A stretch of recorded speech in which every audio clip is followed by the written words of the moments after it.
So, last topic sa agency, modes of extinguishment. Revocation, withdrawal of the agent, death, civil interdiction, insanity, insolvency of either the principal or agent, dissolution of the firm or corporation or any juridical entity which entrusted or accepted the agency, accomplishment of the object or purpose of the agency why it was set up, expiration of the period for which the agency was constituted. Okay. So, yan. Pwedeng, in sum, pwedeng by agreement, by subsequent acts, or by operation of law. So, as a general rule, the principal may revoke the agency at will. Pwede na lang if a bilateral contract depends on it, or it is the means of fulfilling an obligation already contracted, or a partner is appointed manager of a partnership in the contract of partnership and his removal from management is unjustifiable.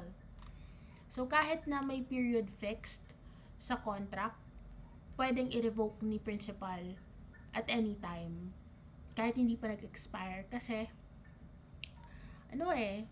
you're appointing someone to act on your behalf or to represent you.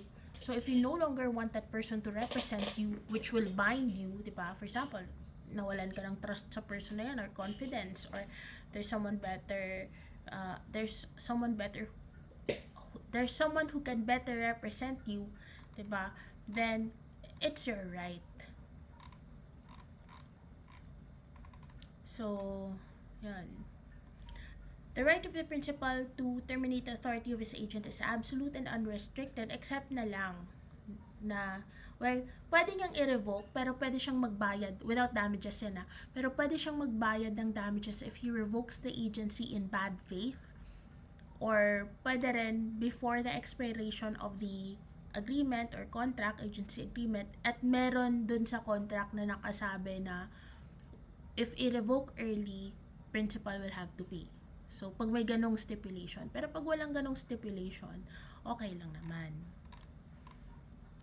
So, if the agency has been entrusted for the purpose of contracting with a specified person, its revocation shall not prejudice the specified persons mentioned if they were not given notice thereof. So, kailangan notice para yung revocation binding sa third persons.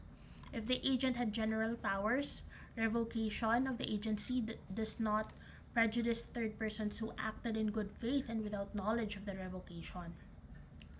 So, pwede rin magbigay ng notice of revocation sa newspaper of general circulation, and that's sufficient. That's sufficient notice. An agent with general powers is most likely an agent authorized to transact with the general public. So, if there's appointment of new agent, it is a revocation in effect.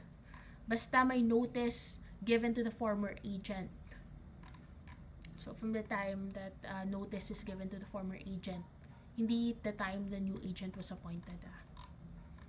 If the principal believes that the agent is in breach of contract and thereby decides to manage whatever it is that he asked the agent to manage directly, siya na lang, then the agency is said to be revoked.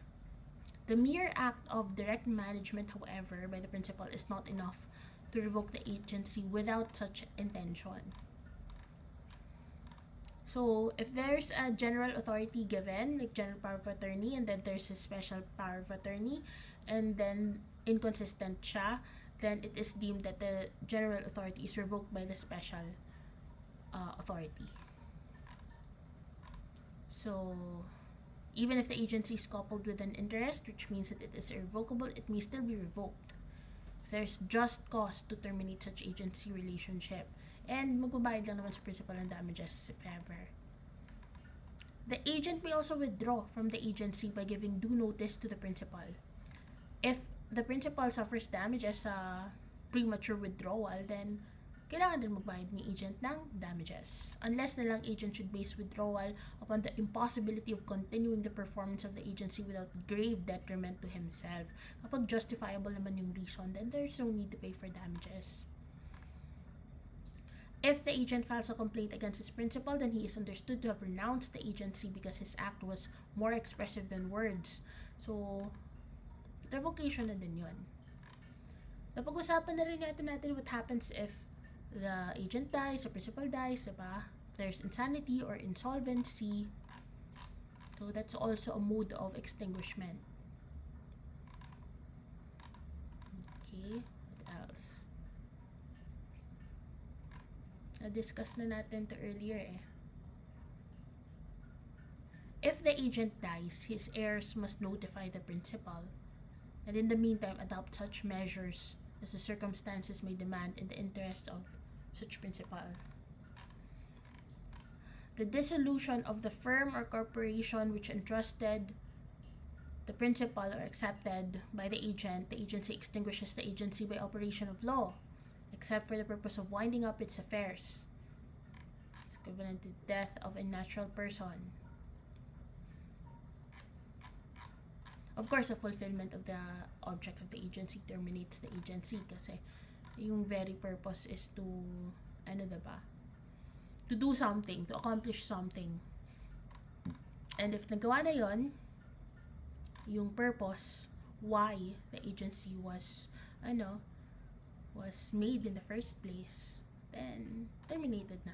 It's extinguished. So, yun lang naman yung importante sa modes of extinguishment. What else? What else did I not,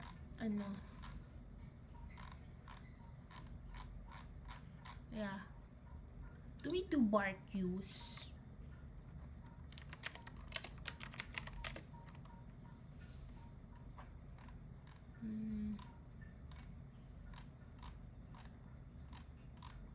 Nung civ. Do we do it? Pwede. Okay. Let's try.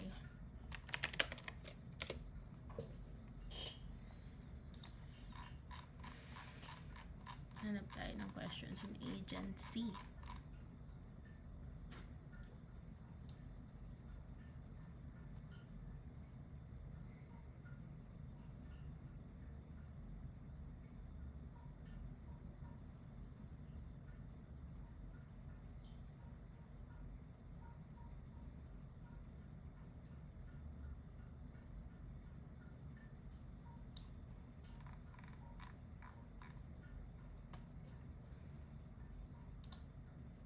Okay.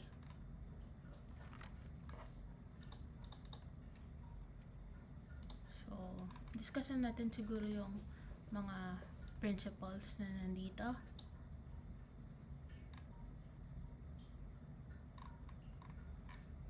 Ask if it's a nominate contract. Yes, it is. Comparison of sale and agency. We also discussed that.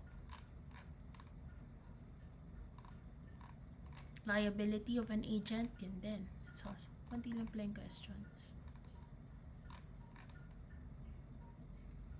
Okay, general and special authority. We also discussed exhaustively at that. So, that's it. Konti lang naman yung questions pala sa agency. Let's see. What else?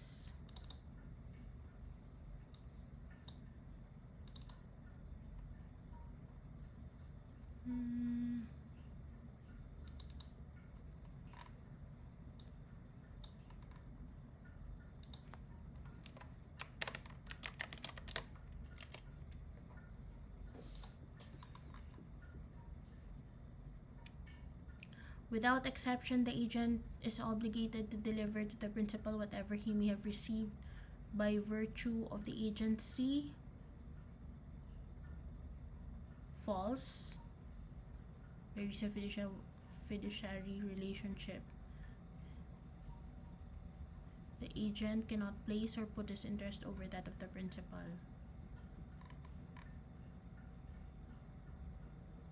What? Without exception. Yeah, merong exception.